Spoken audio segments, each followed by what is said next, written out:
Innal hamdalillah nahmaduhu wa nasta'inuhu wa nastaghfiruh wa na'udzu billahi min shururi anfusina wa min sayyiati a'malina. May yahdihillahu fala mudilla lahu wa may yudlil fala hadiya lahu. Asyhadu an la ilaha illallah wahdahu la syarika lahu wa asyhadu anna Muhammadan abduhu wa rasuluhu la nabiyya ba'dahu. Ayyuhal hadirun, ya ayyuhalladzina amanu taqullaha haqqa tuqatih wa la tamutunna illa wa antum muslimun. Wa qala Rasulullah sallallahu alaihi wasallam, ittaqillaha haitsuma kunta wa addi sayyi'atal hasanah tamhuha wa khaliqin nasa bi khuluqin hasanah. Pertama dan yang utama marilah kita panjatkan puja puji serta rasa syukur kita kehadirat Allah Subhanahu wa taala atas limpahan karunia nikmat yang Allah curahkan kepada kita. Kesempatan hidup, diberikan kesehatan, diberikan limpahan nikmat-nikmat yang lain yang apabila kita menghitung akan nikmat yang Allah curahkan kepada kita, Allah menyampaikan wa in ta'udu ni'matallahi la tuhsuha, maka niscaya tidak akan mungkin ada yang satu pun sanggup menghitung akan nikmat yang Allah berikan kepada kita. Karenanya sudah sewajarnya kita bersyukur serta bersyukur kepada Allah atas segala nikmat yang Allah curahkan kepada kita. Janji Allah, siapa yang bersyukur Allah tambahkan nikmat, dan siapa yang mengingkari nikmat Allah cabut nikmat plus turunkan azab kepada dirinya.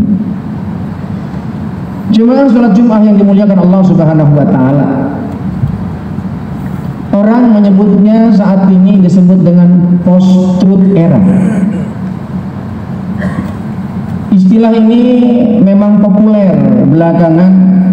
Memang awalnya itu diawali dari sebuah tulisan yang ditulis oleh seorang yang bernama Steve Teis pada tahun 1992, yang kemudian dikuatkan pada tahun 2004. Ada yang namanya Relkes, dia kemudian menulis sebuah buku judulnya The Post-Truth Era. Isi Post-Truth Era itu bahwa yang namanya opini itu jauh lebih dipercaya dibandingkan dengan data dan fakta, meskipun itu benar yang ada. Dan era ini terjadi saat ini. 1500 tahun yang lalu Post-Truth Era itu sudah ada pada zaman Nabi, namanya ruwai hidup. Tentu mungkin agak berbeda dengan saat ini, sehingga banyak orang untuk menciptakan personal branding itu dibuatnya yang namanya opini agar dirinya dianggap menjadi benar, agar apa yang terjadi dianggap menjadi sesuatu dasar meskipun tidak akurat. Kenapa? Karena berdasarkan opini masyarakat.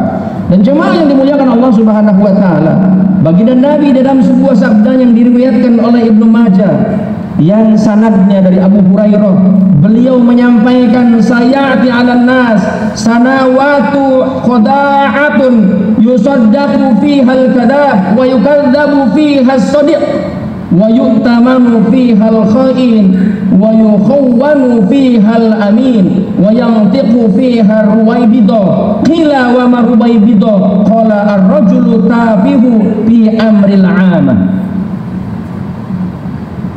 Kata baginda Nabi, akan datang suatu masa di mana manusia pada tahun-tahun itu dipenuhi dengan kedustaan yang menimpa manusia. Di dalamnya pendusta dipercaya, orang jujur dinistakan, amanat diberikan kepada pengkhianat, dan orang jujur dikhianati. Ruwaybidah turut berbicara, berceloteh. Apa itu? Kemudian ditanya oleh Rasulullah, wakila ruwaybidah. Ar-ruwaybidah orang-orang bodoh yang mengatakan atau bahkan mengurusi hal-hal yang sebetulnya bukan urusannya. Jemaah yang dimuliakan Allah Subhanahu wa taala, di dalam Al-Qur'an surat ke-8 ayat 22 Allah menyampaikan, inna sarad dawab indallahi sumum bukmul ladzi la yaqilun. Manusia yang paling sangat buruk di atas muka bumi Makhluk yang paling sangat buruk di atas muka bumi kata Allah adalah orang yang diberikan pendengaran dan penglihatan tapi dia buta dan tuli. Kenapa? Karena akalnya tidak digunakan, otaknya tidak dipakai, otaknya kosong. Sebab itulah bagaimana strategi untuk menghadapi tentang post-truth era ini? Maka tiada lain tiada bukan Islam hadir dengan keilmuan. Maka data dan fakta, meskipun memang seringkali opini mampu mengalahkan, tetap bagi orang-orang yang berilmu, dan memang Islam mengajarkan kepada kita agar kita menjadi orang-orang yang cerdas, orang-orang yang berilmu, dan ilmunya tentu bukan hanya sekedar satu sisi, tapi holistik, sehingga tidak mudah dengan apa yang dia dapatkan, apa yang dia lihat, dia kemudian dia saring, tidak kemudian ikut-ikutan untuk memprovokasi atau bahkan menyebarkan sesuatu yang belum benar ada. Sebetulnya kalau kita buka Al-Quran surat Al-Hujurat ayat 6, ketika kita melihat tentang sebuah peristiwa yang memang peristiwa itu yang memang kita tidak ada di dalamnya, kemudian kita jangan lantas kita nih menerima, tapi diperintahkan oleh Allah untuk melakukan tabayun. Tentu tabayun ini tidak dengan serta-merta, harus didasari dengan fakta, harus didasari dengan ilmu. Nah, sahabat itulah jemaah yang dimuliakan Allah Subhanahu wa taala. Bukankah Rasulullah Muhammad SAW yang diutus oleh Allah dengan membawa risalah namanya Islam, yang rujukannya adalah Al-Quran, dan Al-Quran memerintahkan kepada kita, afala ta'qilun, afala tatadabbarun, afala tubsirun. Bukankah itu adalah sebuah perintah dari Allah agar kita menjadi orang-orang yang berpikir jernih, jauh ke depan, sehingga ketika melihat sesuatu bukan dengan opini tapi dengan keilmuan yang didasari dengan logika yang jernih. Makanya yarfa'illahu alladziina aamanu minkum walladziina utul ilma darajat. Allah meninggikan derajat orang-orang yang beriman di antaramu dan orang-orang yang berilmu. Itu adalah satu kesatuan yang tidak bisa dipisahkan. Sebab itulah jamaah yang dimuliakan Allah Subhanahu wa taala, sebab itulah maka cerdaskan diri kita selaku orang Islam. Jangan kemudian ikut-ikutan, apalagi berselancar di medsos yang terkadang medsos belum tentu benar adanya. Telaah dulu, teliti dulu, jangan kemudian main geruduk aja. Itu yang diajarkan oleh Islam. Yang kemudian kita, yang oleh Rasulullah disinyalir kita ini bagaikan kagosaisai, yaitu banyak tapi tidak berkualitas. Jadilah umat Islam yang berkualitas. Maka kebaginda Nabi mewajibkan kita menuntut ilmu fardhu ala kulli muslimin wal muslimat minal mahdi ilal lahdi, dari sejak lahir sampai meninggal dunia. Kenapa? Agar kita menjadi orang-orang yang bijak dalam bersikap ketika menemukan sesuatu yang tidak sesuai dengan apa yang terjadi. Barakallahu li wa lakum bima fihi minal ayati wa dzikril hakim wa taqabbal minna wa minkum tilawatahu innahu wal ghafurur rahim.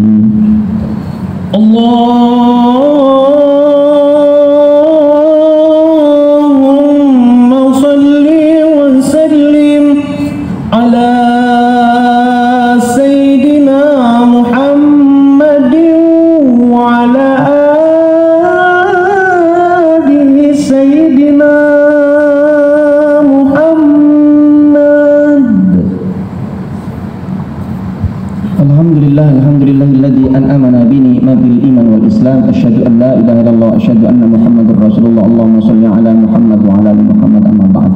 Jemaah yang dimuliakan Allah Subhanahu wa taala, Islam ini dibawa oleh Rasulullah, dan Islam ini oleh Allah diinformasikan kepada kita yang dibawa oleh Rasulullah.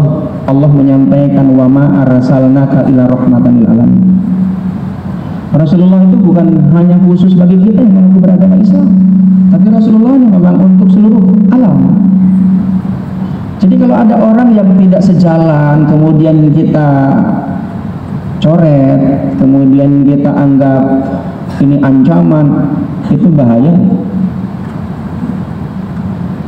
Iblis saja diciptakan oleh Allah, dibiarkan hidup sampai kiamat. Bahkan kelak ketika saat-saat kiamat Allah turunkan Dajjal. Itu Allah yang nurunin. Kemudian kita tiba-tiba menganggap ada sesuatu yang tidak sejalan, dianggap itu ancaman. Harusnya menjadi sebuah pembelajaran. Sebab itulah jemaah yang dimuliakan Allah Subhanahu wa taala, bagaimana caranya itu menjadi sebuah pembelajaran? Ya jangan pernah berhenti untuk belajar. Terus belajar dan jangan menganggap diri kita paling pintar dan paling hebat. Yang menganggap diri paling hebat itu hanya iblis, ana khairu minhu. Hati-hati. Sebab itulah kita minta sama Allah supaya kita ini menjadi orang yang tetap jernih pikirannya, tetap santun kepada siapapun, tidak rendah hati kepada siapapun, sehingga ya insya Allah oleh Allah yang akan memuliakan kita. Akhirnya mari kita berdoa kepada Allah, mudah-mudahan Allah jaga Indonesia, jaga kita, jaga Pak Khairul Tanjung dengan CP-nya yang sudah berkiprah luar biasa. Mudah-mudahan kita semuanya oleh Allah, umat Islam dijaga tetap dalam kondisi yang damai, rukun, tenang, nyaman, dan juga mudah-mudahan kita bisa tak kelak ketika kembali kepada Allah dalam keadaan husnul khatimah. A'udzubillahi minasyaitonir rajim. Bismillahirrahmanirrahim. Allahumma shalli ala sayyidina wa habibina wa syafi'ina wa karimina dhurina wa maulana kulli sahabati rasul ajma'in. Allahumma ighfir lil mu'minina wal mu'minat, muslimina wal muslimat al ahya'i minhum wal amwat. Allahumma ja'al hadha jam'an marhuma wa tafarruqana min ba'dihi tafarruqan ma'suma. Allahumma ahsin akibatana fil umuri kulliha wa ajirna min fitnati dunya wa 'adzabil akhirah. Allahumma ansur ikhwanana al muslimin wal mujahidin fi Gaza. Allahumma ansur ikhwanana al muslimin wal mujahidin fi Palestin. Allahumma ansur ikhwanana al muslimin wal mujahidin fi Indonesia. Allahumma ansur ikhwanana wal mujahidin fi kulli makan wa fi kulli zaman. Rabbana taqabbal minna innaka antas sami'ul alim wa tub 'alaina innaka antat tawwabur rahim. Walhamdulillahirabbil alamin. Ibadallah, innallaha ya'muru bil adli wal ihsan wa ita'i dzil qurba wa yanha 'anil fahsya'i wal munkar wal baghi la'allakum tadhakkarun wa la dzikrullahi akbar. Aqimissalah.